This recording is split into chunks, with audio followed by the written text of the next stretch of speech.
ಆ ತಾಯಿ ಮೇಲೆ ಹೆಂಡಿಯನ್ನು ಒಗಿತಿದ್ರು. ಹೆಂಡಿ ಒಗದ್ರೆ ಮಾನಸಿಕ ಮಾಡ್ಕೊಂತಿರ್ಲಿಲ್ಲ. ನಮ್ಗೆ ಯಾರಾದರೂ ಹೊರಗೆ ಬರ್ಬೇಕಾದ್ರೆ ಒಂದು ಸಣ್ಣ ಮಾತಂದ್ರೆ ತಡ್ಕೊಳಕ್ಕಾಗೋದಿಲ್ಲ ನಮಗೆ. ಆದರೆ ಶಾಲೆಗೆ ಹೋಗ್ಬೇಕಾದ್ರೆ ಈ ಕಡೆಯಿಂದ ಹೋಗ್ಬೇಕಾದ್ರೆ ಕುಂತವರು ಹೆಂಡಿಯನ್ನು ಒಗಿತಿದ್ರು, ತುಚ್ಚ ಮಾತುಗಳನ್ನು ಮಾತಾಡ್ತಿದ್ರು. ಆದರೂ ಸಹಿತ ಹೆಂಡಿ ಒಗದಂಥ ಸೀರೆಯನ್ನು ತೆಗೆದುಕೊಂಡು ಹೋಗಿ ಕ್ಲಾಸ್ ರೂಮ್ನೊಳಗೆ ಹೋಗ್ಬೇಕಾದ್ರೆ ಸೀರೆಯನ್ನು ಬದಲಿ ಮಾಡಿಕೊಂಡು ಮಕ್ಕಳಿಗೆ ಪಾಠ ಮಾಡಿ ಹೊಳಿ ಬರ್ಬೇಕಾದ್ರೆ ಅದ ಹೆಂಡಿ ಸೀರೆನ ಉಟ್ಕೊಂಡು ಮನೆಗೆ ಹೋಗಿದ್ಲು. ಇಂಥ ಒಬ್ಬ ಹೆಣ್ಮಗಳು ತಾಯಿ ಯಾವತ್ತು ಜಗತ್ತಿನೊಳಗೆ ಯಾರು ಹೆಣ್ಮಕ್ಳ ಬಗ್ಗೆ ವಿಚಾರ ಮಾಡಿದಂಥ ಟೈಮ್ದೊಳಗೆ ಪ್ರತ್ಯೇಕವಾಗಿ ತಾಯಂದಿರಿಗೇ ಒಂದು ಸ್ಕೂಲನ್ನು ತೆಗೆಯುವಂಥ ಪ್ರಯತ್ನ ಮಾಡ್ತಾಳೆ. ಅಂದರೆ ಸಾವಿತ್ರಿಬಾಯಿ ತಾಯಿಗೆ ಒಂದು ಚಪ್ಪಾಳಿ ತಟ್ಟಬೇಕಲ್ಲ ನಾವೆಲ್ಲ. ಎಷ್ಟು ಮಂದಿ ತಾಯಂದ್ರೆ ಇಂಥ ಕೆಲಸ ಮಾಡಿಲ್ಲ ಹೇಳಿ ನೋಡೋಣ. ಅಂಥ ಟೈಮ್ದೊಳಗೆ ಹೆಣ್ಮಕ್ಳು ಅಂತಂದ್ರೆ ಇಷ್ಟು ತುಚ್ಛಾಗಿ ನೋಡುವಂಥ ಕಾಲಘಟ್ಟದೊಳಗೆ ಮನೆಯಾಗಿರ್ತಕ್ಕಂತಹ ಸೋದರತ್ತೆಯ ಕೇಶಮುಂಡನವನ್ನು ಮಾಡುವಂಥದ್ದನ್ನು ನೋಡಿ ಬಾಲಕ ಬಸವಣ್ಣ ಅಂತಾನೆ. ಇಂಥದ್ದೆಲ್ಲ ಪರಂಪರೆಯನ್ನು ಹೇಗೆ ಅದನ್ನು ಬಿತ್ತನೆ ಮಾಡಬೇಕು, ಇದರಿಂದ ಹೇಗೆ ಇವ್ರನ್ನ ಹೊರಗೆ ತರಬೇಕು ಅಂತ ಸಣ್ಣ ವಯಸ್ಸಿನ ಬಸವಣ್ಣಗಿಂತ ಮಾತುಗಳು ಬರ್ತಾವೆ. ಅಂದರೆ ಆ ಕಡೆ ಅದು ನಡೆದ್ರೆ ಇನ್ನೊಂದು ಕಡೆ ಪೂರ್ವ ತಯಾರಿ ನಡೆದದ ಉಪನಯನ ಮಾಡುವಂಥದ್ದು. ಉಪನಯನ ಮಾಡುವಂಥ ತಯಾರಿ ನಡೆದಂಥ ಟೈಮ್ದೊಳಗೆ ಈ ಕಡೆ ಭಾಳ ಪ್ರೀತಿಯಿಂದ ಬಸವಣ್ಣ ಅಪ್ಪುಗೆಯಿಂದ ಅಪ್ಪುಕೊಳ್ಳುವಂಥ ಅಕ್ಕ ನಾಗಲಾಂಬಿಕೆ ಬ್ರಹ್ಮಪುರಿಯಿಂದ ಶಿವನಾಗಿ ದೇವನನ್ನು ಕರ್ಕೊಂಡು ಮಗನ ತಮ್ಮನ ಮುಂಜುವೆ ಐತೆ ಅಂತ ತಿಳ್ಕೊಂಡು ಆಕೆ ಆ ಕಡೆಯಿಂದ ಬರ್ತಾಳೆ. ಅಕ್ಕ ಬಂದ್ಲು ಅನ್ನುವಂಥದ್ದು ಯಾವಾಗ ಗೊತ್ತಾತು? ಬಸವಣ್ಣಗೆ ಅಕ್ಕ ಅಂದ್ರೆ ಪಂಚಪ್ರಾಣ. ಯಾಕಂದ್ರೆ ತನಗೇನಾದ್ರೂ ಒಂದಿಷ್ಟು ಏನಾದರೂ ಒಂದಿಷ್ಟು ತಿಳಿಲಾರ್ದಂಥ ವಿಚಾರ ಇದ್ವು ಅಂದ್ರೆ ಯಾರ ಹತ್ರ ತಿಳ್ಕೊತಿದ್ದ? ಅವ್ರ ಅಕ್ಕನ ಹತ್ರ ತಿಳ್ಕೊತಿದ್ದ. ಅವ್ರ ಹತ್ರ ಅಕ್ಕ ಬಂದ ಅಂದ್ರೆ ಪ್ರಶ್ನೆ ಮೇಲೆ ಪ್ರಶ್ನೆ ಹಾಕವ. ಅಕ್ಕ ಹಂಗಂದ್ರೆ ಹಂಗ ಅಕ್ಕ ಹೀಗಂದ್ರೆ ಏನು, ಹಿಂಗೆ ಪ್ರಶ್ನೆ ಮೇಲೆ ಪ್ರಶ್ನೆ ಹಾಕಿ ಅಕ್ಕನನ್ನು ಭಾಳ ಪ್ರೀತಿಯಿಂದ ನೋಡ್ಕೊಳವ ಅಂತ ಅಕ್ಕ ಬರ್ತಾಳೆ ಅಂದ ಕೂಡಲೇ ಖುಷಿ ಆಯಿತು. ಅಕ್ಕ ಬಂದ ಕೂಡಲೇ ಓಡಿ ಹೋಗಿ ಸಾಮಾನಿಸ್ಕೊಂಡು ಹೋಗಿ ಅಪ್ಪನ ತಪ್ಕೊಂಡು ಭಾಳ ಪ್ರೀತಿಯಿಂದ ಅಕ್ಕ ಮಾತಾಡ್ಕೊತ ಒಳಗೆ ಬರ್ತದೆ. ಒಳಗೆ ಬಂದ ಮೇಲೆ ಇನ್ನೇನು ಉಪನಯನ ಮಾಡಬೇಕನ್ನುವಂಥ ಟೈಮ್ದೊಳಗೆ ಈಗ ತಾಯಂದ್ರಿಗೆ ಸಾಮಾನ್ಯವಾಗಿ ತಮಗೆಲ್ಲ ಗೊತ್ತಿರ್ತದೆ, ಎಲ್ಲ ತಾಯಂದ್ರಿಗೆ ಮುಟ್ಟಿನ ಸಮಸ್ಯೆ ಇರ್ತದೆ. ಹಾಗೆ ಅಕ್ಕ ನಾಗಲಾಂಬಿಕೆನೂ ಸಹಿತ ಭಾಳ ಖುಷಿಯಿಂದ ಏನು ಬಂದಿದ್ಲಲ್ಲ, ಖುಷಿಯಿಂದ ಬಂದಂಥ ಟೈಮ್ದೊಳಗೆ ಆ ತಾಯಿಗೂ ಸಹಿತ ಮುಟ್ಟಿನ ಸಮಸ್ಯೆ ಕಾಡಿದ ಕೂಡಲೇ ಒಂದು ಕತ್ತಲು ಕೋಣಿ ಒಳಗೆ ಕುಂದಿರ್ಸಿದ್ರು. ಕತ್ತಲು ಕೋಣಿ ಒಳಗೆ ಕುಂದಿರ್ಸಿದ ಕೂಡಲೇ ಅಲ್ಲೇ ಮೊಸರಿನೊಳಗೆ ಅನ್ನ ಹಾಕಿ ಕಾಲಿಸಿ ಒಂದು ತಟ್ಟೆಯನ್ನು ಕೊಟ್ಟರು. ಮುಟ್ತಾ ಇಲ್ಲ, ಅಲ್ಲಿ ಹೋಗಕ್ಕೆ ಬಿಡ್ತಾ ಇಲ್ಲ. ಅಕ್ಕ ಎಲ್ಲಿ, ನಿಮಿಷಕ್ಕೊಮ್ಮೆ ಅಕ್ಕ ಎಲ್ಲಿ ಅಂತ ತಿಳ್ಕೊಂಡು ಹೋಗುವಂಥ ಬಸವಣ್ಣಗೆ ತಾಯಿ ಕರೆದು ಹೇಳ್ತಾಳ, ನಿಮ್ಮ ಅಕ್ಕನ ಹತ್ರ ಹೋಗಬೇಡ, ನಿಮ್ಮ ಅಕ್ಕನ ಹತ್ರ ಮಾತಾಡಬೇಡ, ಅವಳನ್ನು ಮುಟ್ಟಬೇಡ ಅಂತ ತಿಳ್ಕೊಂಡು ಕೇಳಿದಾಗ ಆಕ ಬಾಲಕ ಬಸವಣ್ಣ ಅಂತಾನ, ಅಲ್ಲಮ್ಮ ಈಗರ ಒಂದು ತಾಸಿನ ಹಿಂದೆ ಅಕ್ಕ ಬರ್ಬೇಕಾದ್ರೆ ಓಡಿ ಹೋಗಿ ತಪ್ಕೊಂಡಿನಿ, ಓಡಿ ಹೋಗಿ ಪ್ರೀತಿಯಿಂದ ನಮ್ಮ ಅಕ್ಕ ನನ್ನ ಕೂಟ ಮಾತಾಡ್ಯಾಳ, ಅಲ್ಲಿ ಬಸವಣ್ಣ ಊಟ ಗೀಟ ಮಾಡಿ ಬಾ ಮಾತಾಡೋಣ ಬಾ ಅಂತ ಹೇಳ್ಯಾಳ. ಈಗ ನೋಡಿದ್ರೆ ಅಕ್ಕನ ಹತ್ರ ಮುಟ್ಟಬೇಕು ಅಂತ ಹೊಂಟ್ರೆ ಮುಟ್ಟಾಕ್ ಬಿಡುವಲ್ರಿ, ಅಕ್ಕನ ಹತ್ರ ಹೋಗಾಕ್ ಬಿಡುವಲ್ರಿ. ಅಂಥದ್ದೇನಾಗ್ಯದ? ಏನು ಉತ್ತರ ಹೇಳ್ತೀರಪ್ಪ? ಊಟ ಮಾಡ್ತಾ ಇಲ್ಲ, ನೀರು ಕುಡಿತಾ ಇಲ್ಲ, ಅಕ್ಕನ ಹತ್ರ ಹೋಗ್ಬೇಕು ಅನ್ನುವಂಥ ಒಂದು ಹಠ ಅವನು ಹಿಡ್ಕೊಂಡು ಕುಂತಾಗ ಮಾದಲಾಂಬಿಕೆ ತಾಯಿ ಅಂತಾಳ, ಎಷ್ಟು ಕಷ್ಟಪಟ್ಟು ತಿಳಿಸೋದಪ್ಪ ಬಸವಣ್ಣ, ಪ್ರತಿ ಕ್ಷಣಕ್ಕನ್ನು ಹಿಂಗೆ ಕಾಡ್ತೀಯಲ್ಲೋ ಬಸವಣ್ಣ, ಎಷ್ಟರ ನೀ ಕಾಡ್ಬೇಕಂತಿದ್ದೀಯಪ್ಪ. ಇವೆಲ್ಲ ಸಂಪ್ರದಾಯ ಅದಾವ ಬಸವಣ್ಣ, ಹಾಗೆಲ್ಲ ಮುಟ್ಟಬಾರ್ದು. ಯಾಕೆ ಮುಟ್ಟಬಾರ್ದು? ನೋಡಪ್ಪ, ಮೈಲಿಗೆ ಆಗಿರ್ತಕ್ಕಂಥವು ಹೆಣ್ಮಕ್ಳನ್ನು ಮುಟ್ಟಬಾರ್ದಪ್ಪ, ಮುಟ್ಟಾದಾಗ ಮೈಲಿಗೆ ಆಗಿರ್ತಾರ ಅಂತ ತಿಳ್ಕೊಂಡು ಹೇಳಿದ್ರೆ ಬಾಲಕ ಬಸವಣ್ಣನ ಪ್ರಶ್ನೆಗೆ ಉತ್ತರ ಇಲ್ಲ ತಾಯಿ ಹತ್ರ. ಅಲ್ಲಮ್ಮ, ನೀವೆಲ್ಲರೂ ಹೇಳೋದೆಲ್ಲ ಕರೆ ಅದ. ಒಂದು ಕಡೆ ಸೋದರತ್ತಿಗೆ ಹಂಗಾಗ್ತದೆ, ಇನ್ನೊಂದು ಕಡೆ ಅಕ್ಕಗನ ಹಿಂಗಾಗ್ತದೆ. ಅಕ್ಕನ್ನ ಕೇಳ್ತೀನಿ ನಾನು, ಅಲ್ಲಿ ಹೋಗಂಗಿಲ್ಲ, ಹೊರಗೆ ನಿಂದಿರ್ತೀನಿ. ಅಕ್ಕನ ಹತ್ರ ಬರ್ತಾನ, ಅಕ್ಕ ಹೆಂಗ್ಯಾಕ ಅಂತ ಕೇಳಿದ್ರೆ, ಬಸವಣ್ಣ ನೀ ಕೇಳುವಂಥ ಕುತೂಹಲದ ಪ್ರಶ್ನೆ ನಾನು ಭಾಳ ಸಲ ವಿಚಾರ ಮಾಡ್ಕೊಂಡೀನಿ, ಆದರೆ ಇದಕ್ಕೆ ಯಾವುದೂ ಉತ್ತರ ನನ್ನ ಕಡೆ ನಿಲ್ಲಪ್ಪ, ಎಲ್ಲವೂ ಸಂಪ್ರದಾಯ ಅಂತ ತಿಳ್ಕೊಂಡು ಹೆಣ್ಮಕ್ಳಿಗೆ ಇಷ್ಟೇ ಇರೋದಪ್ಪ, ಹಾಗಾಗಿ ಇದನ್ನು ನಾವು ಪಾಲಿಸಲೇಬೇಕಾಗ್ತದೆ. ನೋಡು, ನಾಳೆ ನಿನಗೆ ಮುಂಜೆ ಆಗ್ತದೆ, ನನಗೇನು ಮುಂಜೆ ಆಗ್ಯದನು, ನನಗೆ ಉಪನಯನ ಮಾಡ್ತಾರನು, ನಿನಗೆ ಆಗ್ತದೆ, ನನಗೆ ಮಾಡಂಗಿಲ್ಲ ಅಂದಾಗ ತಲೆಯಾಗಿ ಬಂದ್ಬಿಡುತ್ತೆ ಬಸವಣ್ಣಗೆ. ಹಾಗಾದರೆ ನನ್ನ ಅಕ್ಕಗೆ ಮುಂಜಿ ಮಾಡಿಲ್ಲ ಅಂತಂದ್ರೆ ನನಗಿಂತ ದೊಡ್ಡವ್ರಿಗೆ ಮುಂಜಿ ಮಾಡ್ತಾರ ಅಂತಂದ್ರೆ ಮತ್ತು ಅಕ್ಕಗೆ ಯಾಕೆ ಮಾಡಿಲ್ಲ ತಲೆಯಾಗಿ ಬಂತು ನೋಡ್ರಿ. ಅವರಪ್ಪ ಬರ್ತಾನೆ, ಮಾದರಸ ಬಂದು ಬಸವಣ್ಣವ್ರಿಗೆ ಹೇಳ್ತಾರೆ, ಬಸವಣ್ಣ ನಾಳೆ ಮುಂಜಾನೆ ನಿಂದು ಕೇಶಮುಂಡನ ಮಾಡಬೇಕು. ಕೇಶಮುಂಡನ ಮಾಡೋದಕ್ಕೆ ಪುರೋಹಿತರು ಬರ್ತಾರ, ಅವ್ರು ಬಂದು ಅವ್ರ ಮುಂದೆ ಕುಂದಿರ್ಬೇಕು. ಗಾಯತ್ರಿ ಮಂತ್ರವನ್ನು ಪಠನ ಮಾಡ್ತೀವಿ. 3 ಎಳಿ ಇರತಕ್ಕಂಥ ದಾರವನ್ನು ನಿನ್ನ ಕೊಳ್ಳಾಗ ಹಾಕ್ತೀವಿ.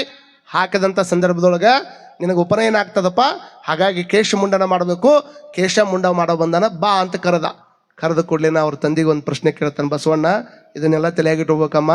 ಬಸವ ಪುರಾಣ ಅಂದರೆ ಬಸವಣ್ಣ ಮನೆ ಬಿಡೋದಕ್ಕೆ ಆಗಿರುವಂಥ ಒಂದು ದೊಡ್ಡ ಘಟನಾ ಇದು. ಯಾಕೆ ಮನೆ ಬಿಟ್ಟರು ಬಸವಣ್ಣವರು? ಸಣ್ಣ ವಯಸ್ಸಿನೊಳಗೆ ತಾಯಂದ್ರಿಗಾಗಿ. ಅವಾಗ ಬಸವಣ್ಣನ ಅವ್ರ ತಂದೆ ಕೇಳ್ತಾರೆ, ಅಪ್ಪಾಜಿ ಈ ಉಪನಯನ ಎಷ್ಟು ವರ್ಷಕ್ಕೆ ಮಾಡ್ತಾರೆ ಅಪ್ಪಾಜಿ? 8 ವರ್ಷಕ್ಕೆ ಮಾಡ್ತಾರೆ ಬಸವಣ್ಣ, 8 ವರ್ಷಕ್ಕೆ ಮಾಡ್ತಾರೆ. 8 ವರ್ಷಕ್ಕೆ ಉಪನಯನ ಮಾಡ್ತಾರಂದ್ರೆ ನನಗಿಂತ ಮುಂಚೆಕ್ಕೆ ಹುಟ್ಟಾಳ ನಮ್ಮಕ್ಕ, ಆಕಿಗೆ ಯಾಕೆ ಮಾಡಿಲ್ಲ ಅಪ್ಪಾಜಿ ಅಂತ ಕೇಳಿದ. ಹೆಣ್ಮಕ್ಳಿಗೆ ಮಾಡಕ್ಕೆ ಬರೋದಿಲ್ಲೋ, ಅವರು ಶೂದ್ರ ಲಿಸ್ಟ್ನ್ಯಾಗ ಬರ್ತಾರ, ಹಾಗಾಗಿ ಗಂಡು ಮಕ್ಕಳಿಗೆ ಮಾತ್ರ ಉಪನಯನ ಮಾಡಕ್ಕೆ ಬರ್ತದ, ಹೆಣ್ಮಕ್ಳಿಗೆ ಮಾಡಕ್ಕೆ ಬರೋದಿಲ್ಲ ಅಂದ ಬಸವಣ್ಣ ಅವ್ರ ತಂದಿ. ಹಂಗಂದ್ರೆ ಅಪ್ಪಾಜಿ ಮತ್ತು ಹೆಣ್ಮಕ್ಳಿಗೆ ಮಾಡಕ್ಕೆ ಬರೋದಿಲ್ಲ ಅಂತ ಹೇಳ್ತೀರಿ ಅಂತಂದ್ರೆ ಮತ್ತು ಭೇದ ಭಾವ ಇರತಕ್ಕಂಥ ಈ ಉಪನಯನ ತೊಗೊಂಡು ನಾ ಏನು ಮಾಡಲಿ? ನನ್ನ ಅಕ್ಕಗೆ ಕೊಡದೇ ಇರತಕ್ಕಂತಹ ಈ ಒಂದು ಉಪನಯನ ಅದನ್ನು ತೊಗೊಂಡು ನಾ ಏನು ಮಾಡಲಿ ಅಂದಾಗ ಅವರಪ್ಪ ಅಂತಾನ, ಉದ್ದಟತನದ ಮಾತಾಡಕ್ಕೆ ಹೋಗ್ಬೇಡ ಬಸವಣ್ಣ, ನಾವೇನು ಹೇಳ್ತೀವಿ ಅಷ್ಟ ಕೇಳಬೇಕು, ಸೂಕ್ಷ್ಮ ಬಂದು ಕುಂದಿರ್ಬೇಕು, ಉಪನಯನವನ್ನು ಮಾಡಿಸ್ಕೋಬೇಕು ಅಂತ ತಿಳ್ಕೊಂಡು ಹೇಳಿದ್ರೆ ಪ್ರಶ್ನೆ ಮೇಲೆ ಪ್ರಶ್ನೆ. ಇಲ್ಲಪ್ಪಾಜಿ, ನೀ ಹೇಳಿದ್ದೆಲ್ಲ ಕೇಳೋಕ್ಕಾಗೋದಿಲ್ಲ ನನಗೆ, ನನ್ನ ಪ್ರಶ್ನೆಗೆ ಉತ್ತರ ಬೇಕು, ಆ ಉತ್ತರ ಕೊಟ್ಟಾಗ ಮಾತ್ರ ನಾ ಉಪನಯನ ಮಾಡ್ಕೋತೀನಿ, ಇಲ್ಲ ಅಂತಂದ್ರೆ ನಾ ಮಾಡ್ಕೊಡೋದಿಲ್ಲ ಅಂತ ತಿಳ್ಕೊಂಡು ತಂದೆಗೆ ಎದುರು ಮಾತಾಡುವಂಥದ್ದನ್ನು ನೋಡಿ ತಂದೆ 1 ನಿಮಿಷ ಗದರಿ ಹೊಂಟಂಥ ಟೈಮ್ದೊಳಗೆ ಓಡಿ ಬಂದು ಮಾದಲಾಂಬಿಕೆ ಅಂತಾಳ, ಅಪ್ಪ ಬಸವಣ್ಣ ಎಷ್ಟು ಹಠ ಮಾಡ್ತೀಯಪ್ಪ, ಹಠ ಮಾಡೋದ್ರಿಂದ ಏನಾಕೈತಿ ಬಸವಣ್ಣ? ನಿಮ್ಮ ತಂದೆಯವರು ಇಷ್ಟು ಸಿಟ್ಟು ಎದ್ದಿದ್ದನ್ನು ನಾ ಯಾವತ್ತೂ ನೋಡೇ ಇಲ್ಲ, ಯಾಕೆ ಸುಮ್ಮನೆ ಹಠ ಮಾಡ್ತೀಯೋ ಬಸವಣ್ಣ, ಬಾ ಸುಮ್ಮನೆ ಕೇಶ ಮುಂಡನ ಮಾಡಿಸ್ಕೋ ಬಾ ಅಂತ ತಿಳ್ಕೊಂಡು ಹೇಳಿದ್ರೆ ಅವಾಗಂತಾನ, ಅಮ್ಮ ನಾನು ಹಠ ಮಾಡ್ತಾ ಇಲ್ಲ, ನಿಮ್ಮ ಹಕ್ಕು ಕೇಳಾಕತ್ತೀನಿ ಅಂತ ನೋಡ್ರಿ, ನಿಮ್ಮ ಹಕ್ಕು ಕೇಳಾಕತ್ತೀನಿ. ನಿನಗಿಲ್ಲಾರದಂಥ ಸೌಭಾಗ್ಯ, ಅಕ್ಕಗಿಲ್ಲಾರದಂಥ ಸೌಭಾಗ್ಯ ನಾನು ಒಬ್ಬನ ತೊಗೊಂಡು ಏನು ಮಾಡೋದದ? ಈ ಒಂದು ಭೇದ ಭಾವ ಇರತಕ್ಕಂತಹ ಈ ಉಪನಯನವನ್ನು ಮಾಡ್ಕೊಂಡು ನಾ ಏನು ಮಾಡೋದದ? ನನಗೆ ಬೇಡ ಅಮ್ಮ ಅಂತ ತಿಳ್ಕೊಂಡು ತಾಯಿಗೆ ಹೇಳಿದ್ರೆ ತಂದೆ ಗದರಿಸಿ ಹೇಳ್ತಾನಂತ, ನೀನು ಮಾಡಲಿಲ್ಲ ಅಂತಂದರೆ, ನೀನೇನಾದರೂ ಉಪನಯನಕ್ಕೆ ಬರಲಿಲ್ಲ ಅಂತಂದರೆ ನೀನು ಮನೆ ಬಿಟ್ಟು ಹೋಗ್ಬೇಕಾಗ್ತದೆ, ಈ ಮನ್ಯಾಗ ನಿನಗೆ ಜಾಗ ಇಲ್ಲ, ಹೆದರ್ಸಾಕಂದವ. ಇಷ್ಟು ಹೇಳಿದ ಕೂಡಲೇ ಬಸವಣ್ಣ ಅಂದಂತ, ಅಪ್ಪಾಜಿ ಇದನ್ನು ನೀವು ಹೇಳೋದು ಬೇಕಾಗಿಲ್ಲ, ಯಾವ ಧರ್ಮದೊಳಗೆ ಯಾವ ಮನೆಯೊಳಗೆ ನನಗೆ ನನ್ನ ಅಕ್ಕಗೆ ಭೇದ ಹುಟ್ಟಿಸುವಂಥದ್ದು ನಡೆದೈತೆ ಅಂದ್ರೆ ಈ ಮನೆ ಅವಶ್ಯಕತೆ ನನಗೂ ಇಲ್ಲ, ನಾನೇ ಮೊದಲು ಮನೆ ಬಿಟ್ಟು ಹೋಗ್ತೀನಿ ಅಂತ ವಿಚಾರ ಮಾಡ್ಕೊಂಡಿದ್ದೆ, ಅದು ನಿಮ್ಮಿಂದ ನಡೆದದಂದ್ರೆ ನನಗೆ ಭಾಳ ಖುಷಿ ಅಂತ ಅಂದ ಕೂಡಲೇನ ಮಾದಲಾಂಬಿಕೆ ಓಡಿ ಬರ್ತಾಳೆ. ಏನು ನಡೆದದ ಈ ಮನೆಯೊಳಗೆ? ಹೋಗು ಮಾತಾಡಕತ್ತಿಲ್ಲ ಬಸವಣ್ಣ, ನೀವ್ಯಾಕೆ ಹೋಗನ್ನಕತ್ತೀರಿ? ಯಾವ್ದಾರು ತಾಯಿ ಮಕ್ಕಳು ಮನೆ ಬಿಟ್ಟು ಹೊರಗೆ ಹಾಕ್ತಾಳೇನ್ರಿ ಅವ್ರು? ಯಾರು ಹಾಕಂಗಿಲ್ಲ, ಯಾರು ಹಾಕಕ್ಕೆ ಸಾಧ್ಯನೇ ಇಲ್ಲ. ಓಡಿ ಬಂದು ಹೇಳ್ತಾರ, ಓಡಿ ಬಂದು ಹೇಳಿದ್ರೂ ಸಹಿತ ಯಾವುದನ್ನು ತಲೆಗೆ ಹಾಕೊಳ್ಳಾರ್ದಂಥ ಬಸವಣ್ಣ ಸುಮ್ಮನೆ ಹೊರಗೆ ಬಂದು ನಿಂದಿರ್ತಾನ. ನೀವು ಹೇಳಿದ ಮಾತು ಕೇಳಂಗಿಲ್ಲ ಅಂತ ತಿಳ್ಕೊಂಡು ಗುರುಗಳನ್ನ ಕರೆಸ್ದ.